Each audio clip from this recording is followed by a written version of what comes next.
द्रव्य परिवर्तन।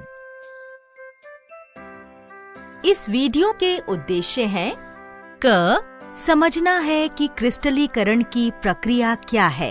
ख. समझना है कि लोहे में जंग लगने की प्रक्रिया क्या है। बच्चों, आपने पिछले वीडियो में रासायनिक परिवर्तन और उससे संबंधित कई उदाहरण देखे थे। रासायनिक परिवर्तन स्थायी होते हैं और भौतिक परिवर्तन अस्थायी होते हैं। इस वीडियो में क्रिस्टलीकरण और लोहे में जंग लगने की प्रक्रिया के बारे में जानेंगे। आइए हम फिर रमा और बाबू के पास चलते हैं और इन दो प्रक्रियाओं के बारे में जानते हैं। बाबू, आज हमने पाठशाला में बहुत काम किया। हमारे कक्षा के कुछ छात्र विज्ञान प्रदर्शनी में भाग ले रहे हैं। हमें एक प्रयोग दिखाना पड़ेगा। मैं सोच रही हूँ कि मैं कौन सा प्रयोग दिखाऊं? प्रयोग? हाँ, प्रयोग से कुछ याद आया। दीदी, पता है आज हमारे विज्ञान की कक्षा में मास्टर जी ने क्रिस्टलीकरण के बारे में बताया था और उन्होंने हमें एक प्रयोग भी दिखाया था। मैंने भी तुम्हें दो तरह के परिवर्तनों के बारे में बताया था। हाँ दीदी, मुझे पता है कि क्रिस्टलीकरण एक भौतिक परिवर्तन है। आज मास्टर जी ने समझाया था। बाबू, कौन सा प्रयोग किया था मास्टर जी ने? आज मास्टर जी ने नमक को उबलते पानी में अच्छी तरह से मिलाकर उसे एक बर्तन में ठंडा किया और फिर उन्होंने एक लकड़ी से धागा बांधकर उसे बर्तन में रखा और फिर उन्होंने कहा कि 2-3 दिनों में उस धागे पर नमक के बड़े क्रिस्टल जम जाएंगे। क्या तुम्हें पता है क्रिस्टलीकरण क्यों उपयोगी है और यह भौतिक परिवर्तन क्यों है? दीदी, मास्टर जी ने समझाया कि प्राकृतिक या कृत्रिम विधि से ठोस क्रिस्टल बनाने की क्रिया को क्रिस्टलीकरण कहते हैं। क्रिस्टलीकरण एक ऐसी तकनीक है जिसमें एक रसायन तरल से ठोस अवस्था में पहुंच जाता है। इस तकनीक से निकली ठोस वस्तु की क्रिस्टलीय संरचना होती है। क्रिस्टलीकरण का उपयोग ठोस वस्तुओं को शुद्ध करने के लिए किया जाता है। और हाँ, ये भौतिक परिवर्तन इसलिए है क्योंकि पदार्थ आसानी से अपने मूल रूप में आ सकता है। सही कहा। क्रिस्टलीकरण का एक उदाहरण नमक का शुद्धिकरण है। क्रिस्टलीकरण से समुद्र जल में जो अशुद्ध नमक के क्रिस्टल होते हैं, उनका शुद्धिकरण किया जाता है और बड़े क्रिस्टलों में परिवर्तित किया जाता है। अच्छा, क्या आप किसी अन्य क्रिस्टलीकरण प्रक्रिया के बारे में सोच सकते हैं जो मानव को फायदा पहुंचाती है? विज्ञान में कितना सीखने को मिलता है। हाँ, तुमने ठीक कहा दीदी। ये क्या? इस हैंडपंप को यहाँ से ये कर्मचारी क्यों हटा रहे हैं? चलो दीदी, देखते हैं। भैया, आप इस हैंडपंप को यहाँ से क्यों हटा रहे हो? इस हैंडपंप को जंग लग गया है। हमारे लिए बेकार हो गया है। इससे पानी नहीं निकल रहा है। दूसरा हैंडपंप लगाना पड़ेगा। अच्छा, जंग क्या होता है?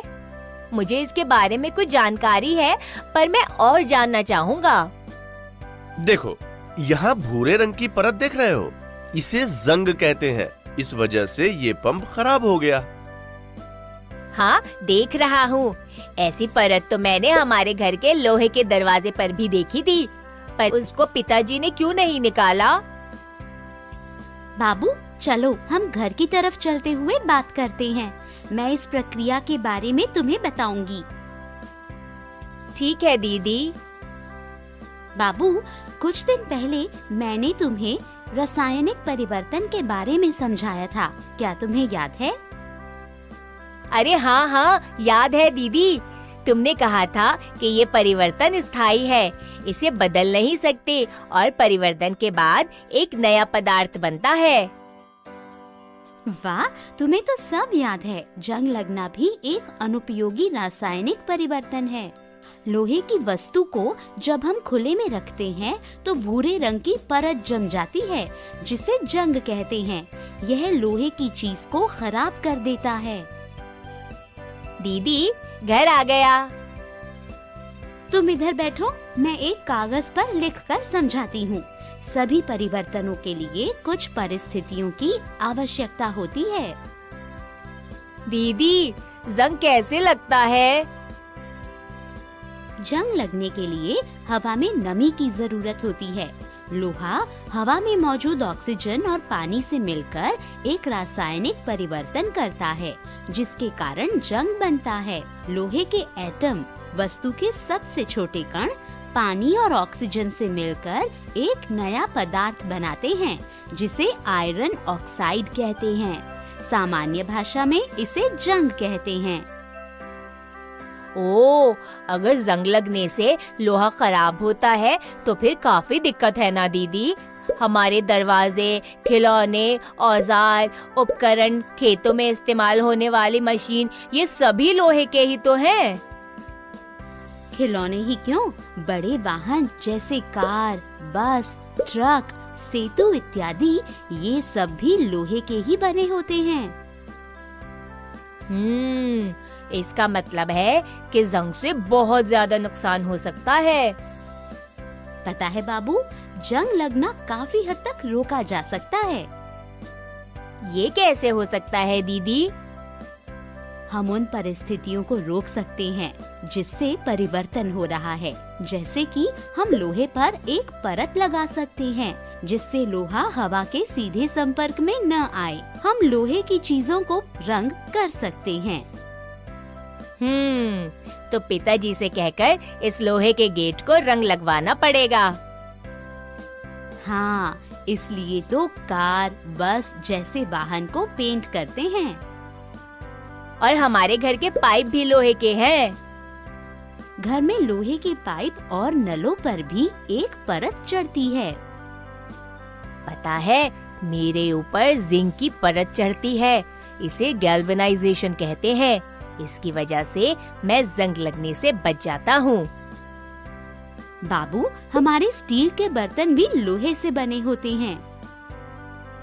हाँ, लेकिन मैंने कभी स्टील के बर्तन में जंग नहीं देखा। स्टील लोहा, क्रोमियम और निकल का मिश्रण है। इस वजह से इसे जंग नहीं लगता है। ओह, तो इसका मतलब है कि लोहे को जंग से बचाया जा सकता है। जंग के गठन को रोकने के लिए और भी उपाय हैं। ये बहुत सरल है। हमें हमारे उपकरणों को सूखा रखना चाहिए, उन्हें पानी से दूर रखना चाहिए और लोहे की वस्तुओं को पेंट करना चाहिए।